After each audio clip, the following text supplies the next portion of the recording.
So, let's jump into this hellhole, okay? Okay. So many of you may have seen, right? But there are clashes going on in the old city of Jerusalem. So not Jerusalem wide, but the old city specifically, between Palestinian protesters, Israeli police force, and I don't care what anybody else says. This is the truth right here. This is the one thing I will 100% swear by. Far-right Israeli groups, okay?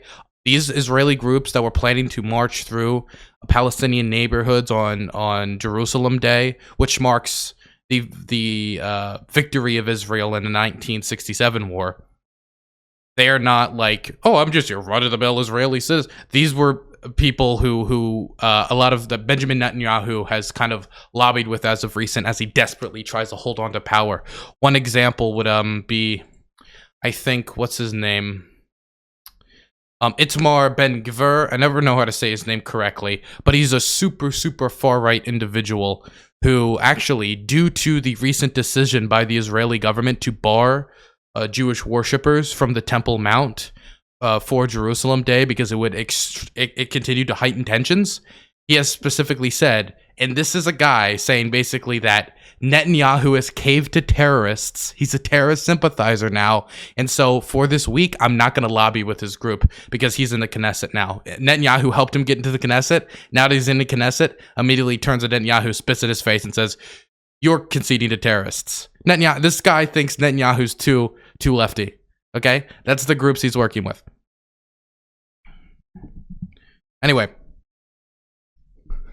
this is gonna get some complicated stuff. Okay, so there's a bunch of things that has happened. Okay, so originally these protests that were going on were due to one second. Let's see if I can get the stuff open. Were happening because of how do I put it? There were gates put up and certain security protocols put up at the old gate of Damascus, right? And that's usually the area where Muslim worshippers come for the holy month of Ramadan. And that happened earlier during the month of Ramadan. And those gates were eventually removed due to those protests. Then those protests transformed from that to something different after they calmed down a little bit. And that has to do with evictions that are going on in East Jerusalem. East Jerusalem is the area that is the Palestinian-dominated part of Jerusalem. Now, of course, the state of Israel recognizes Jerusalem as the unifying capital of the state of Israel, and Palestinians see East Jerusalem as the capital of their state, which is currently under occupation. And there was evictions going on, specifically in the community of, I don't know how to pronounce the name, Shikajara. I don't know how to say it. Ethnic cleansing, not evictions. They're evictions. You can use whatever other word you want to use, but they are just like, they are evictions. And the thing is, here's the thing about, okay, so here's the moralistic game, like, well, don't use this word, use this word. Then I could easily go on you and say, well, ethnic cleansing was originally a watered down word to actually downplay the word genocide. Therefore, you're downplaying. See, now I won the woke game today. Anyway. They were the evictions of certain Palestinian families for homes they've had for decades. Now, I find the legal grounding of these evictions extremely dubious. I find the moral grounding immensely dubious. And many people, me included, see this as a part and parcel of the Israeli government's domination of East Jerusalem and subjugation of East Jerusalem.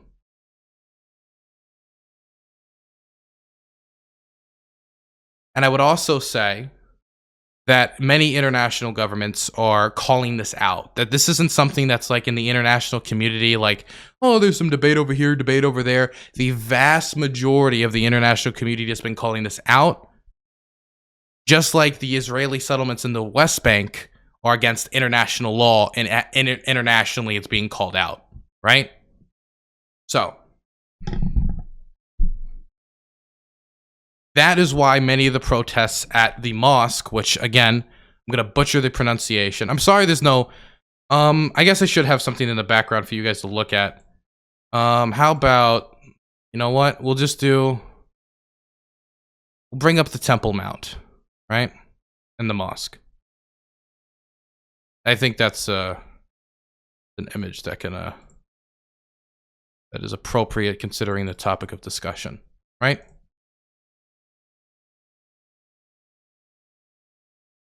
Okay. So what was I saying before I was interrupted? What was that? Oh, the mosque. Yes, okay. So there were protests within the mosque, which is the third holiest site in Islam, okay? So this isn't just like some random run-of-the-mill mosque, not that it would make it better, but it was the third holiest site of Islam. And then the Israeli police, after protests erupted in this place and all across East Jerusalem, due to these evictions, struck down hard. They fired rubber bullets, flashbangs, the type of stuff you would usually see fired off by riot police. And over 300 Palestinians were injured. The statistics vary on the actual amount of people injured, but it's a vastly disproportionate amount of protesters who were injured comparative to police. And it's overwhelmingly Palestinians who are getting injured. There are a few instances of Israeli citizens getting injured. A lot of them are due to cars coming by during these protests. I know of one instance where a car, like a rock, went through a window and hit a baby.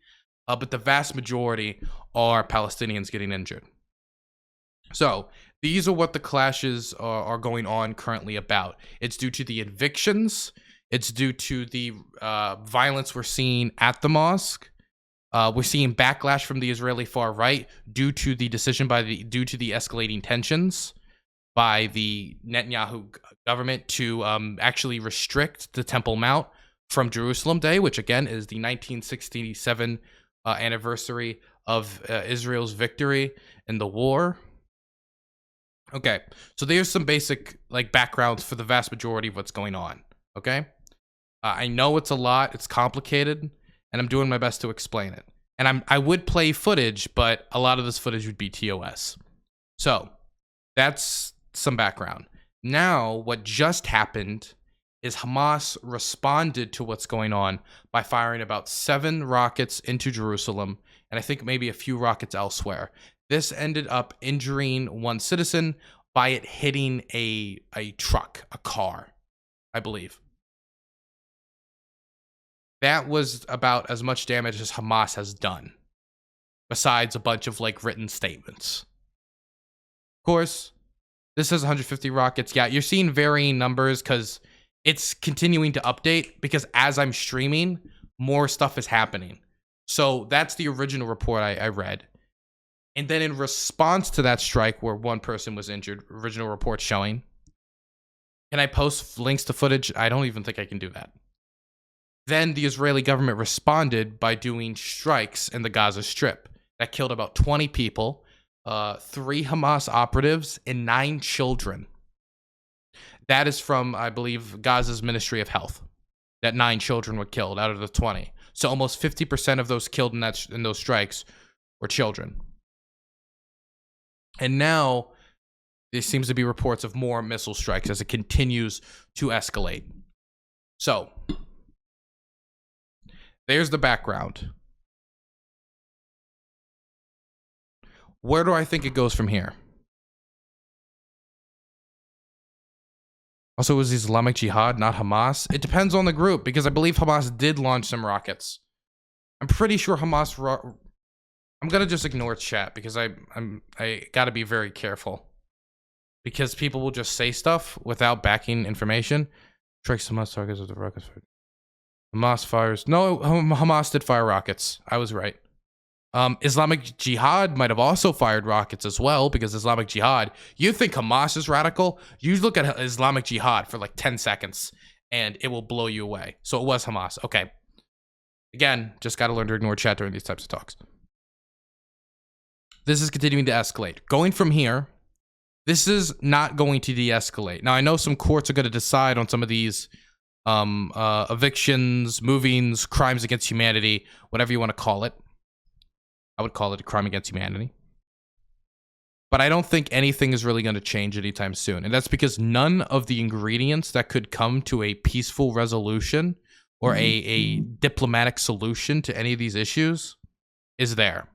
Number one, the Jordanian monarchy, which is a lot of times like a kind of a intermediary for a lot of these discussions, does not have good relationships currently with the government of Israel. They also do, I believe, have a group within them has some designation over the Temple Mount. I think it's part of the reason why Jews technically cannot pray at the Temple Mount and they're not allowed to legally. But that's so I don't see the Kingdom of Jordan getting in any way to stop this. I don't see the ingredients there from them. The Israeli government has been going through election after election after election trying to get an actual government to function so they can function as like a state. And that has yet to occur.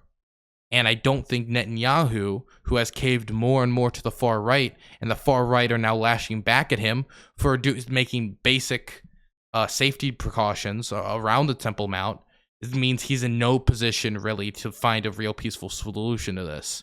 And then you look at the United States and the statements that the Biden administration has released, and most of them kind of amount to, these evictions are terrible. We continue to monitor the situation. And so we don't really see any energy from the Biden administration to jump on this and pressure the Netanyahu government, which currently has, of course, a divided Knesset.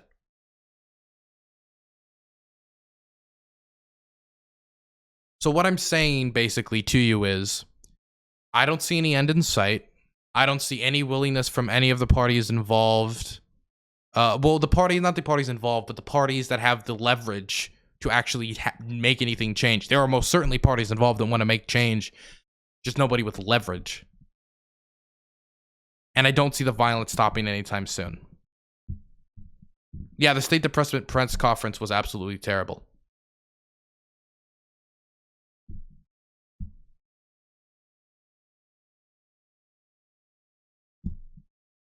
Could and should Biden do more? Yes. Literally anything besides this. I know, I think it was Jake Sullivan had a conversation with the Israeli government about our nation's concerns over the evictions in East Jerusalem, but that's basically it. There's no leverage being used when it comes to aid to Israel. There is no offers being made on like, well, this is what we can do to you if you move on this issue. This is what we would do for you if you moved on this issue. I don't see any movement. I don't see anything changing.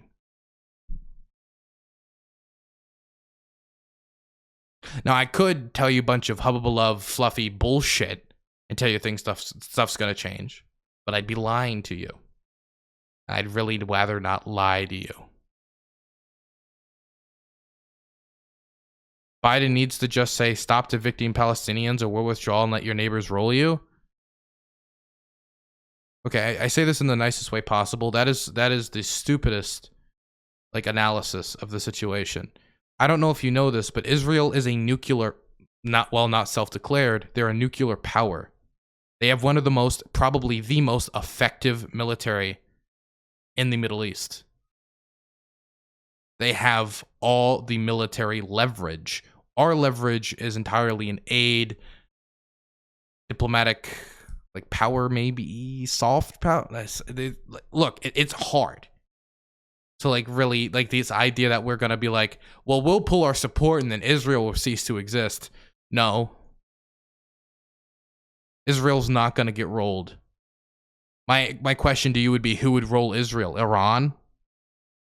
Think Iran's gonna be able to move a military force across the Middle East to push Israel into the ocean? No. The thing is, this is the thing that always gets me about the Israeli far right, Netanyahu, and all these goons, right? These goons who continuously demonize Palestine. By the way, that person I was talking about earlier that has spit in the face of Netanyahu, that's somebody who just wants all the Arabs out of Israel, just wants to push them all out, just hates Arabs very openly. The thing is, there's always this constant like, how can we have diplomacy? How can we have this agreement? How can we have this if this group or that group doesn't respect our right to exist? And you know what? If they're talking about like Islamic Jihad or Hamas, I agree. The leadership and goals of these organizations are terrible, absolutely god awful.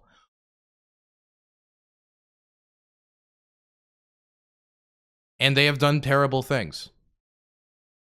But Israel is not going to be wiped off the face of the earth in any reality, in any timeline. It's just not going to happen. It is militarily, geopolitically, diplomatically, economically, and just feasibly impossible. Impossible. What's going to happen?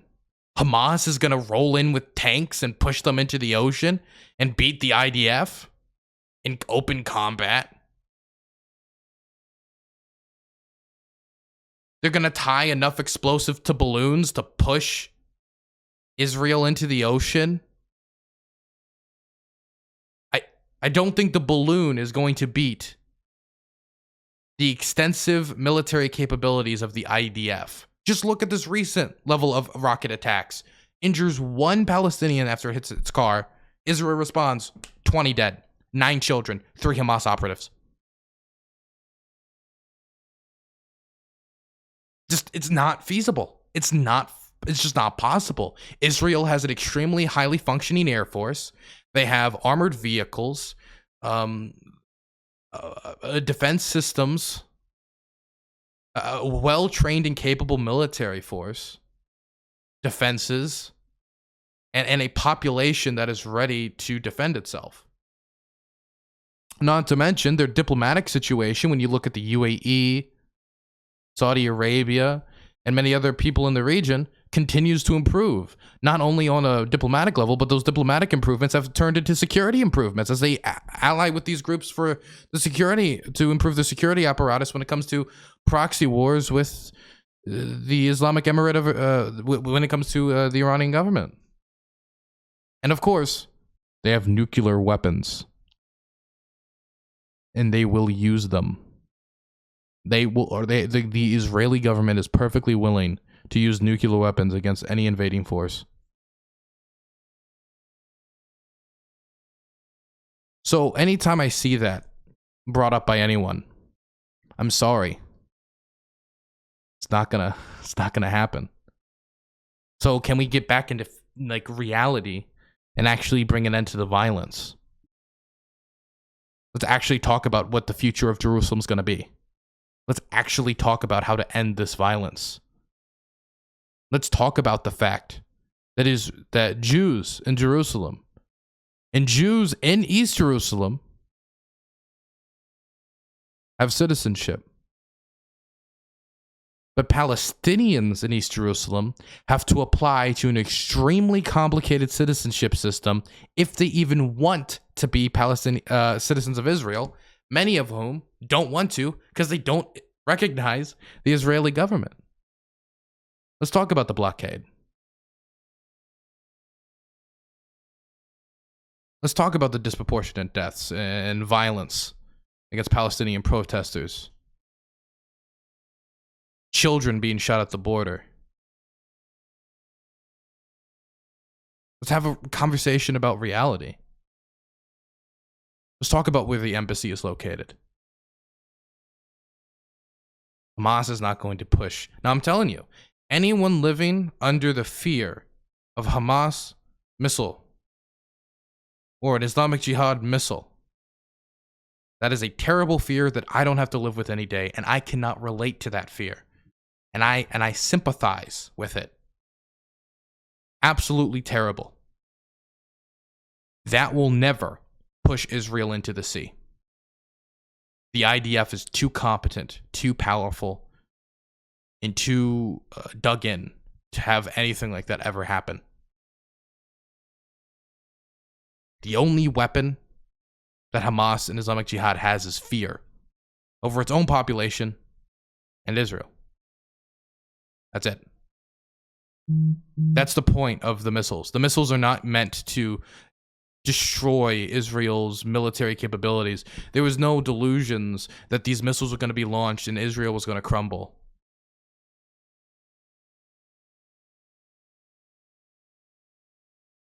So let's work in reality. The Biden administration should be getting more active, should be applying more pressure, have sit-downs.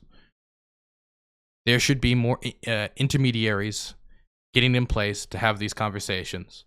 And whatever government comes in out of this hubbub that is the Israeli elections, round after round of elections, as it looks like, Arab parties might actually get admitted to a ruling majority.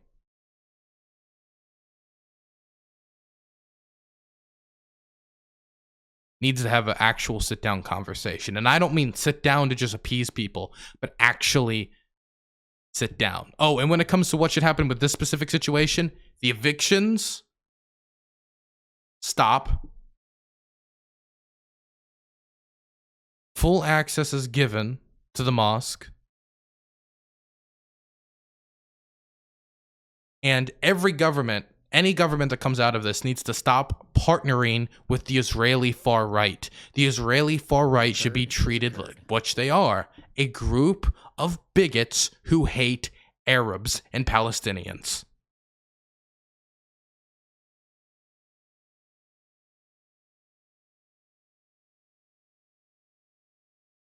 Simple. Do I think the two-state solution is still viable? I have no clue. Okay. Palestinian Arabs. Yes. Palestinian Arabs. Thank you for correcting me. The thing is, when we have these conversations, this is an extremely complicated issue. And I know, most likely, I probably made a mistake or two in this conversation I just had, right? Most certainly in pronunciations. So the main thing I can tell you all is to please do your own research before saying anything. Anything, please. Because people will say shit and it will be the dumbest things in the world. I'm sorry, but no, America pulling its aid is not going to mean Israel collapses. That's not that much leverage, okay? And no, Hamas is not going to push Israel into the sea if Benjamin Netanyahu doesn't stand strong. Hamas does not have that much power.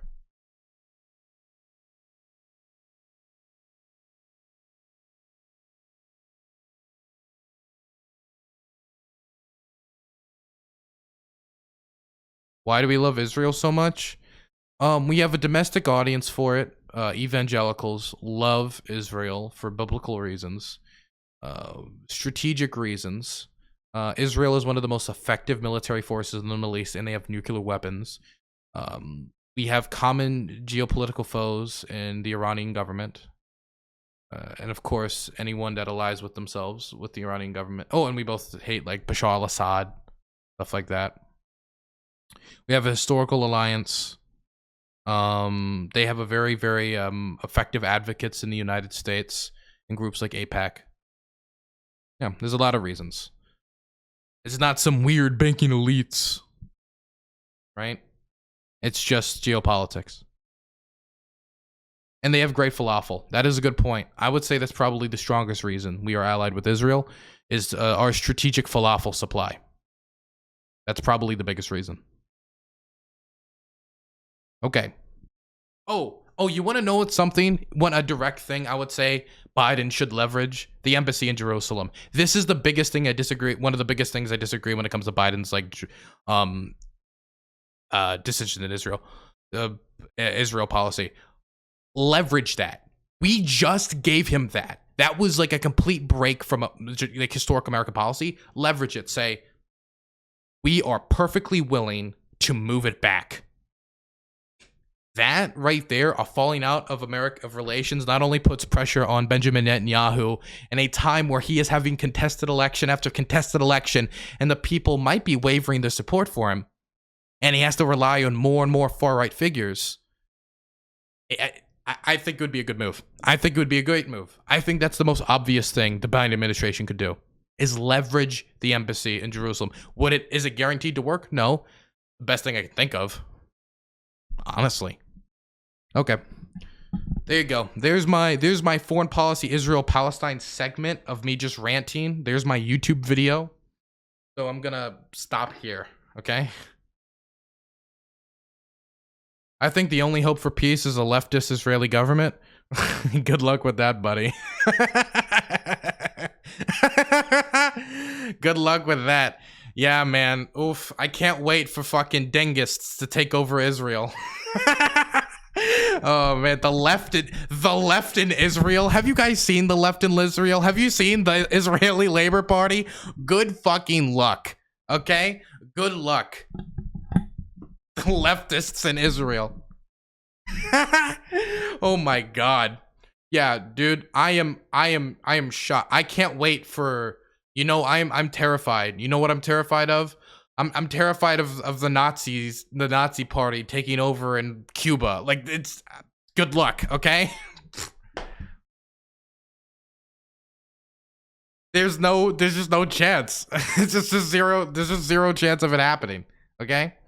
I mean, maybe like 30 years from now with constant labor organizing, but it's just not happening, okay? It's just not happening. It's more likely that the Khmer Rouge takes over Minnesota than a leftist government comes to power in Israel anytime soon, okay? I'm sorry. No, that's not happening. We can hear every time I touch the mic stand. Hey. I just did that Resident Evil woman thing. Okay, so we're going to actually look at some news stories about this now that I did my rant and I got all my thoughts out. Did I say anything extremely offensive or stupid or wrong that anybody can call me out on?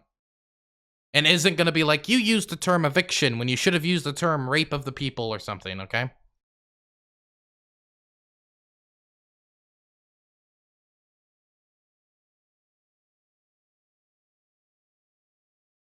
What do I think of BDS? I believe that all the anti-BDS laws are stupid. I think many of them are unconstitutional.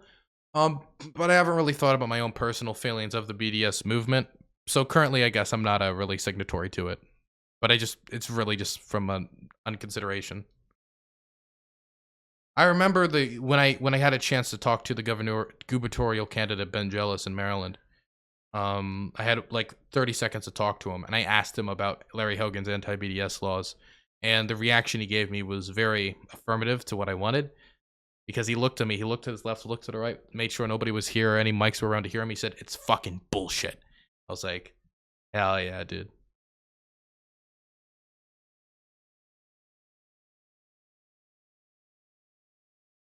Mehdi Hassan is interviewing Rashida Tlaib. Dylan, if you want article that explains why claims of Christian Zionism explaining support to Israel is false, I find it very difficult to believe that there's not, because I've seen it in my day-to-day life throughout being a church-going citizen, of people just supporting Israel because it's Israel and because of they think the Bible told them to. I see it on the daily.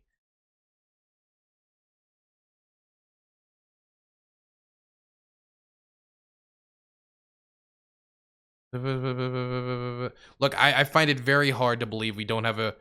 But there's also, like, the historic alliance, right?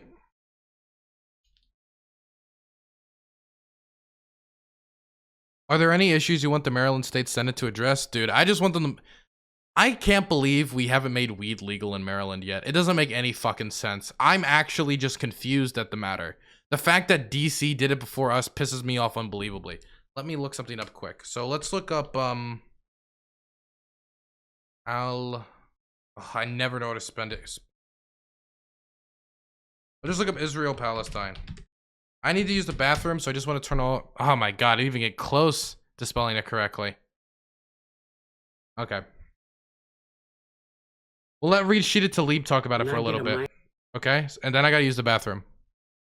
Did you guys learn anything today about Israel-Palestine? Did you guys learn? Do you guys understand the conflict now? Is there anything I need to like go over again? No? Nobody learned anything? Well, okay. No, I knew that stuff about 20 years ago.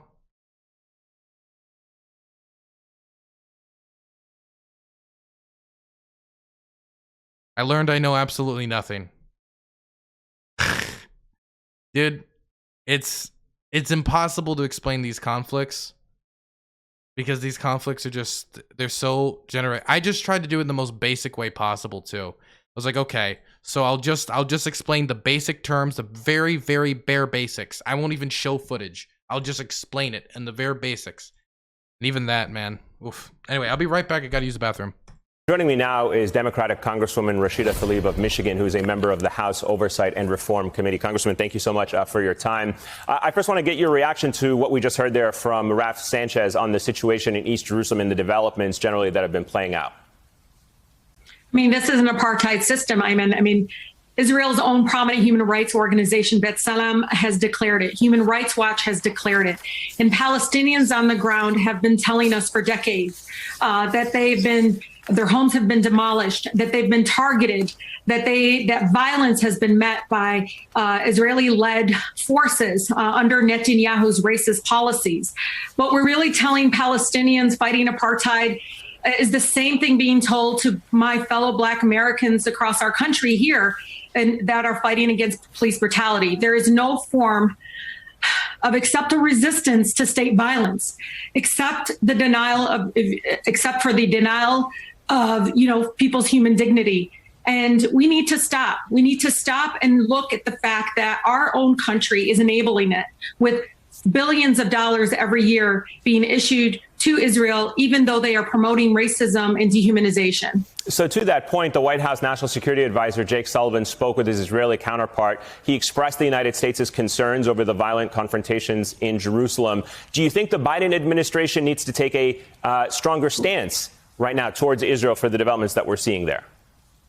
Absolutely. We need to hold the international human rights laws that are saying to our folks across the country that they have to abide by. Well, why not? We're talking about Israel-Palestine right now, and you guys decided to argue about Mike from PA in chat. Why? Why is this going on? Israel. Why not saying to Netanyahu currently, who is, running on anti-Arab rhetoric consistently, accepting violence? People really don't understand how anti-Palestinian Arab Netanyahu is. He tried to. Okay, here's a great thing. Well, not a great thing. This is a terrible thing, but here's a great example. Netanyahu tried to make it that he tried to broadcast the idea publicly, this conspiracy theory that Arabs from the Middle East tried to convince Hitler to kill the Jews, and that's where Hitler got the idea for the Holocaust. That is a real thing that happened. That is not a joke. That is not me just talking out my ass. That is a real thing that Netanyahu tried to do. He tried to broadcast the idea that the Holocaust really happened because that the Middle Easterners, the Arabs from the Middle East, walked up to Hitler and said, kill the Jews. And he was like, well, the Muslims told me to do it, so I'm going to do it. He's a literal Holocaust revisionist in order to pursue his political views and his bigoted outlook. I can look this up right now. Oh my gosh. Benjamin Netanyahu, Arab Holocaust.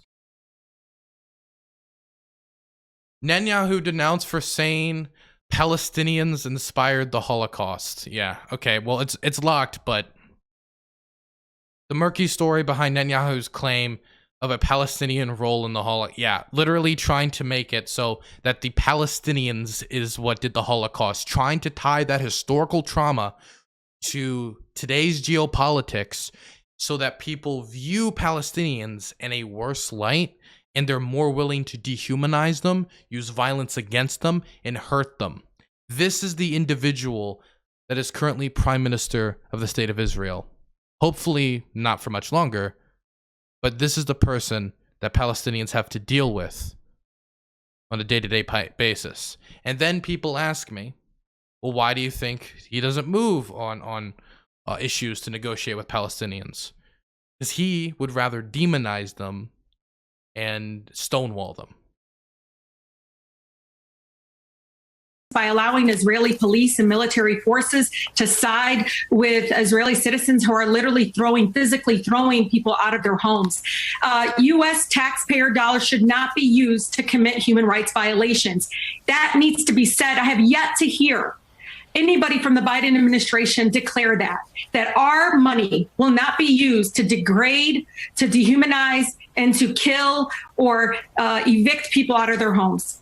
So let's talk about the role of Congress for a moment. Members of your party have been very critical on social media of what the Israeli government is doing to Palestinians. Do you think there is a bigger role for members of Congress, and certainly among American politicians, to actually translate these words that we're seeing on social media to actual action on the ground? Absolutely. I mean, we're going to see more and more of my colleagues. I mean, right now, 75% of them, How politically reliant is Netanyahu to the Israeli hard right?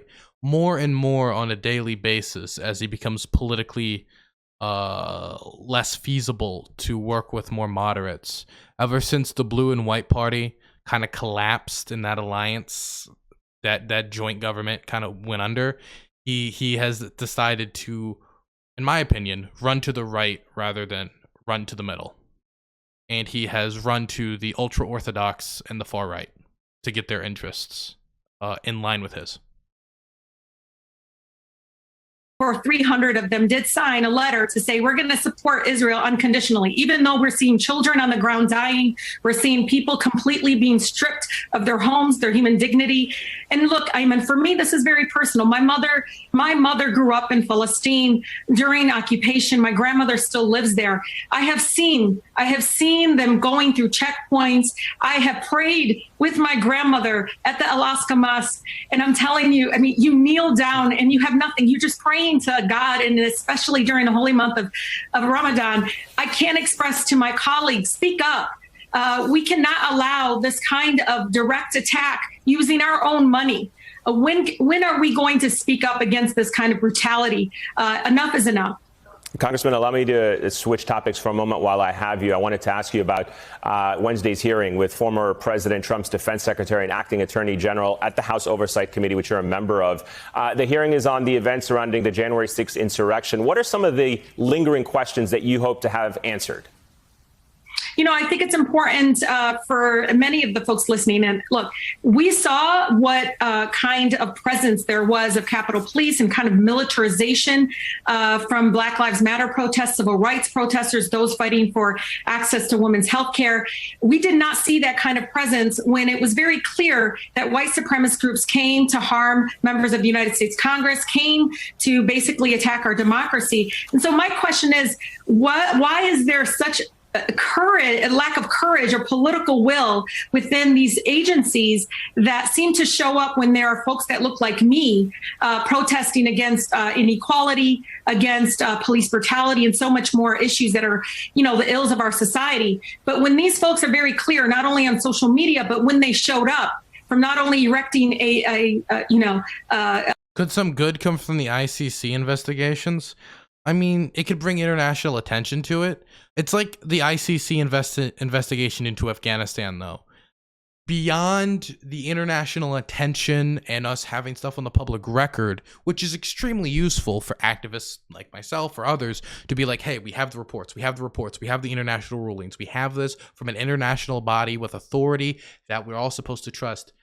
America isn't a member state of the ICC. We were originally a signatory, but it was never passed by the House and Senate, and so technically we're not a member state. The same goes for Israel. Israel does not recognize the ICC's authority to investigate what's going on in Israel. Is this happening due to an actual question of sovereignty, or is this happening due to them not wanting the international community to peer into what crimes they may have committed within Israel-Palestine, or most certainly have? I would lean much more towards the latter, of course. even though, of course, the strategic usefulness of claiming sovereignty is of course there. So I would say that mostly, like, it would not have a real, like, legal effect at the end of the day, but it would be very useful for activists, international organizations, politicians to be able to use this when, like, lobbying for legislation or lobbying for governments to take a different step. Literally hanging and saying they're going to lynch colleagues, hunting down the Speaker of the House.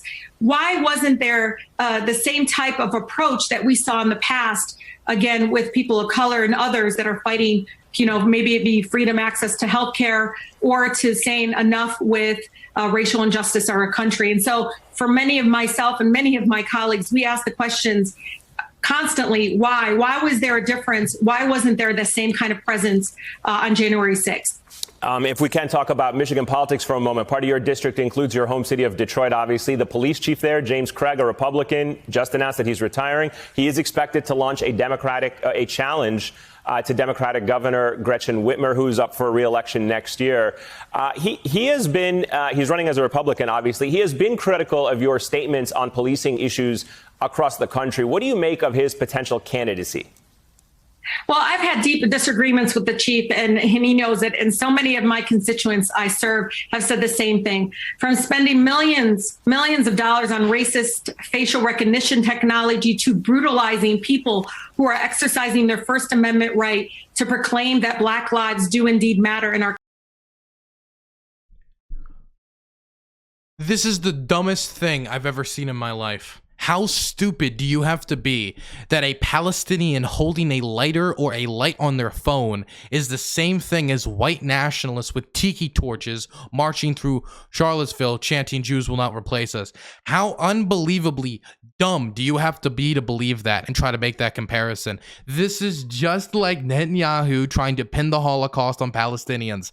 This is them just trying... when I say them, I mean the Israeli far right specifically. The Israeli far right trying to smear the Palestinian community in the worst possible light. Therefore, when Palestinian police, and I have seen a lot of footage of Palestinian police detaining people, then just beating the shit out of them after they're detained and subdued, that when that happens, everybody would just look the other way, because who cares? Remember, those are the groups that hate us. That's the bad group. That's the group that's like those at Charlottesville. Remember, the Palestinians inspired the Holocaust. Complete revisionism, complete and utter ahistorical nonsense, but that's what they'll throw. That is what the Israeli far right will throw. How unbelievably idiotic.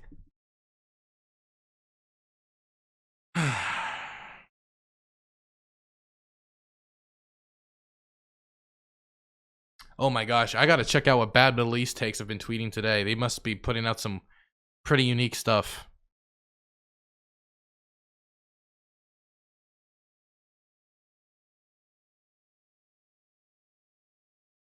Firing rockets at civilians in Israel is an act of terrorism, period. The latest rocket fire underscores the need for missile defense programs such as an Iron Dome, which protects Israeli civilians, both Arab and Jews, from terrorism of Hamas. Did Rep. Richie Torres also talk about what's going on with the evictions, or is he just like pulling this out of... There's no impotent deleting a neighborhood in Gaza. I hear that word used a lot, actually. Deleting. We will delete this neighborhood. We will delete this home. We'll delete this. We'll delete that. And the reason why they're using the word delete is very clear what they're signifying without directly saying it. It's like saying in Minecraft after making a very violent threat. Like, everyone knows what's going on, but it gives you enough plausible deniability. I've been seeing that a lot, actually. I think the reply to the representative Bad Middle East take was highlighting. Yeah, I believe so, though. Yeah, I think it was, and I know that person, and I'm not a huge fan of them. Oh, you just linked the tweet again. Okay. Why'd you at me with the linked tweet that I just looked at? What a nice Twitter account. This is a really good Twitter account. And I know the guy who runs it, actually. His name is Conspiracy Bullshit. He's a cool dude. We've had a lot of conversations in the past about Middle Eastern affairs.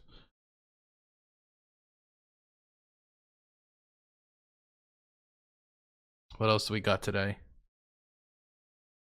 The Al-Aqsa Mosque is on the Temple Mount, and Jews are banned from religious practice of any kind there.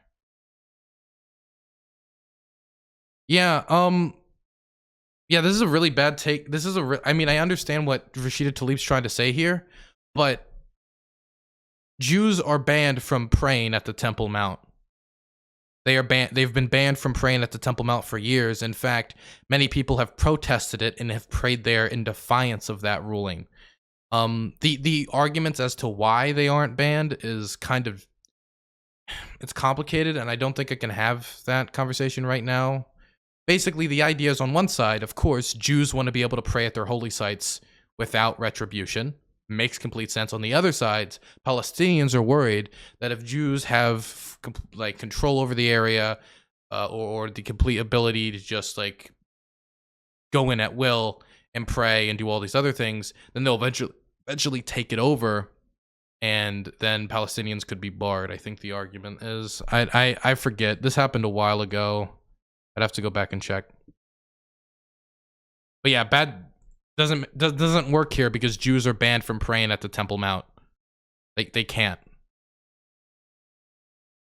That's illegal already, so doesn't really make sense here, does it? Sincere question. Why can't Palestinian protesters just vacate the mosque and simply go home? Oh my god. Why can't they just take the eviction? Wait, this is even worse. This is even worse. This makes even less sense because the reason many of them are protesting is because of the evictions. So many of them actually can't go home because they're being evicted or have been evicted from their homes. So this doesn't make sense on multiple levels. So the just move argument is literally not just move, you will be forced to move. Oh my god. How do I think the situation will play out in a couple of weeks? Nothing. I don't think anything's really going to happen. I don't think the Biden administration is going to move on this. I don't think they're going to use the embassy in Jerusalem as leverage like I want them to. I don't think they're going to use the age as leverage. I think they're going to say, we're monitoring the situation. We really hope they stop evicting. Like Jake Sullivan had that conversation with Israeli officials already. I think Benjamin Netanyahu's government has too many issues when it comes to trying to appeal to the far right now, as the far right is spitting in their face just from the fact that they're saying, hey, maybe we should cancel these the Jerusalem Day marches through Palestinian neighborhoods, which is seen as extremely provocative. So we're going to bar people from the Temple Mount. He got spit in the face of. So, and not to mention with these like cyclical elections that keep going on with Israel because they can't have established government, he doesn't have much maneuverability. And usually another person we could look at is Jordan, but the Jordanian king and the Jordanian government does not have a great relationship right now with the Israeli government, which again, going through cyclical elections. So yeah, I don't see much movement. I don't see much movement. I think a lot of it will depend upon how the Israeli courts rule on a lot of these evictions.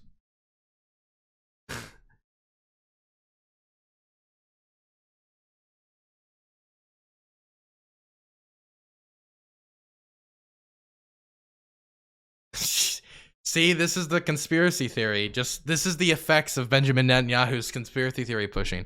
Oh my god. You know what? I should make a segment called just bad foreign policy takes or something. And I should go through all the people online just having these terrible takes, because stuff like this is incredibly frustrating, but it also makes me feel so much better about myself. Hasn't the Supreme Court already ruled that evictions are illegal? I don't know. They were going to rule on like 6 more evictions today, actually. Let me look. Did they rule or did they delay it? Israel evictions case. Israeli court delays ruling on possible East Jerusalem evictions. Okay, so they delayed the case. So no, they have yet to rule on this specific instance we're talking about today. Red Crescent, 163 Palestinians have been injured. That number has increased to 300, by the way. 23 hospitalized as Israeli fire sounds bomb and tear gas inside of the mosque compound. Someone bring back...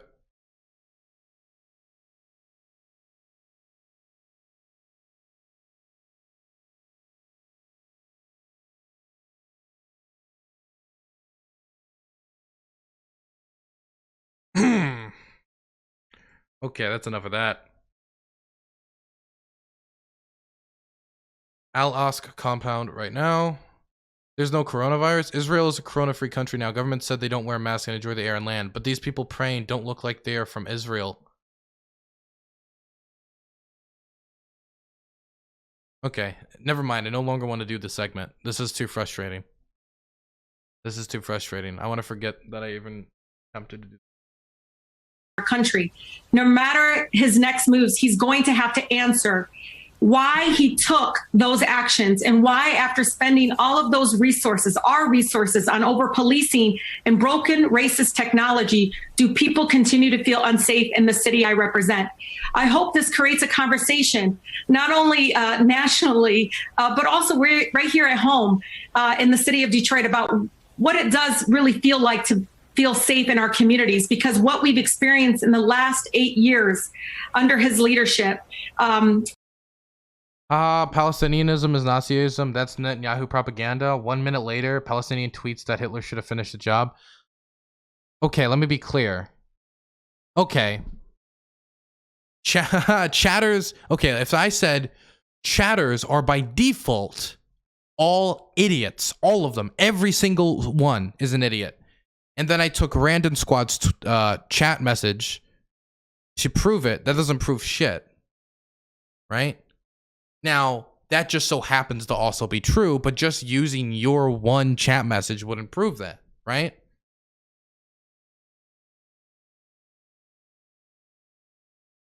So, no, one Palestinian being racist and anti-Semitic does not mean every Palestinian is a Nazi. Okay?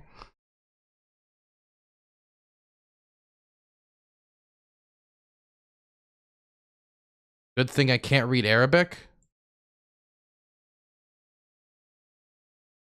What the fuck does that mean? Do you think every Palestinian's a Nazi? Can you just tell me that right now, Round on Squad? Because that is the stupidest. I'm sorry. But yes, racism and anti-Semitism exist. And they exist in every community. So, that doesn't mean Palestinianism equals Nazism. That is the... A curd is a curd. Bad luck Buddha, $5. Love the content, love the hair, feel better, buddy. Thank you. I will do my best. Honestly, this is the type of stuff that makes me want to go back into septic shock. Okay? Israel goes through a decades-long legal process to adjudicate whether families who have been illegally squatting in Jewish-owned homes, oh my god, he hasn't changed at all, ought to be evicted. Fatah and Hamas proceed to riot, actively add terror attacks. The international community blame Israel.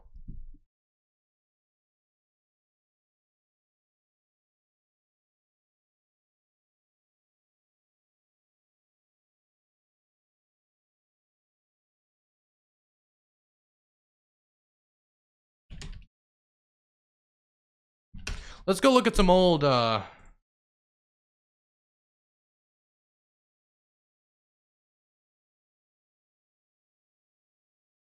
Yo, I wonder why I wonder why Benny Boy here, okay? Benny Boy, little Ben, has this viewpoint. A curd is a curd. I wonder if bigotry at all plays into the viewpoint on Palestinians not being able to own their own home.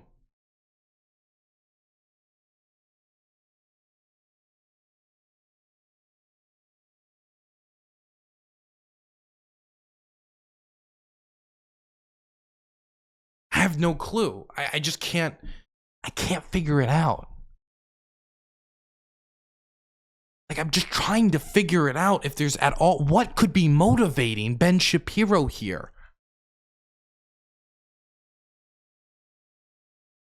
I wonder if it's the entire international community that's right, or Ben Shapiro, who also has a history of anti-Arab and anti-Palestinian bigotry, who famously said Palestinians strap bombs to babies.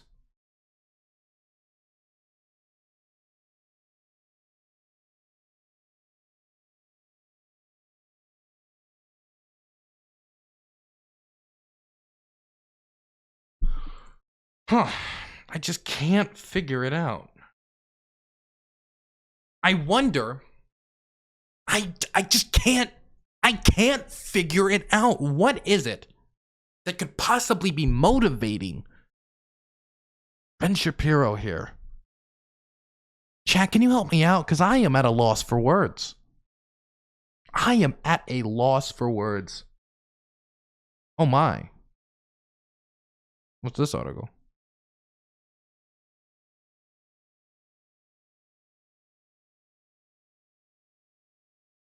I cannot grasp these facts and logic. Ah, the fabled Palestinian people, the Palestinian people who simply want a better life, the Palestinian people who President George Bush has repeatedly informed us long for a society in which they can raise their children in peace and hope. The Palestinian people who support, fund, and execute suicide bombings. The Palestinian people who dress their toddlers in bomb belts and then take family snapshots. The Palestinian people who cheered on September 11th as the World Trade Centers fell. The Palestinian people who followed terrorist extraordinaire Yasser Arafat, supported Saddam Hussein, shredded the blooming rose that was once Christian Lebanon, and almost toppled the Western-friendly Jordanian monarchy. The Palestinian people who destroy relics on the Temple Mount, openly call for the destruction of the state of Israel, ally with Syria and Iran, and elect Hamas. The Palestinian people who teach their children that the Holocaust is a fairy tale and that Jews routinely poison Palestinian candy. The Palestinian people who stage inquiries in order to solicit Western media sympathy and then roar madly as they hold up their hands red with the blood of murdered Israeli soldiers. The idea of an entire population corrupted by bloodthirsty anti-Semitism and anti-Americanism violates modern ideas of politics. According to the Bush administration, the problem with the Palestinian Arabs isn't the Palestinian Arabs, it's their leadership. During Yasser Arafat's tenure, the problem was Yasser Arafat, not the hundreds of thousands who followed him. Now the problem is Hamas, now the hundreds of thousands who supported and elected him. The problem runs deeper than a few figureheads. The Palestinian Arab population is rotten to the core. Man, I can't figure it out. What at all could possibly be motivating Ben Shapiro?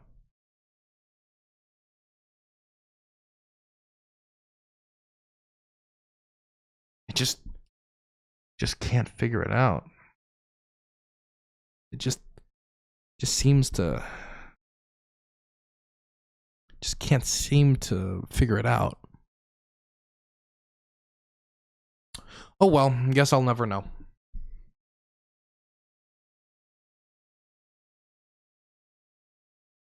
Guess we'll never know what's motivating him. We'll just never figure it out. The world may never know exactly. We'll just never know.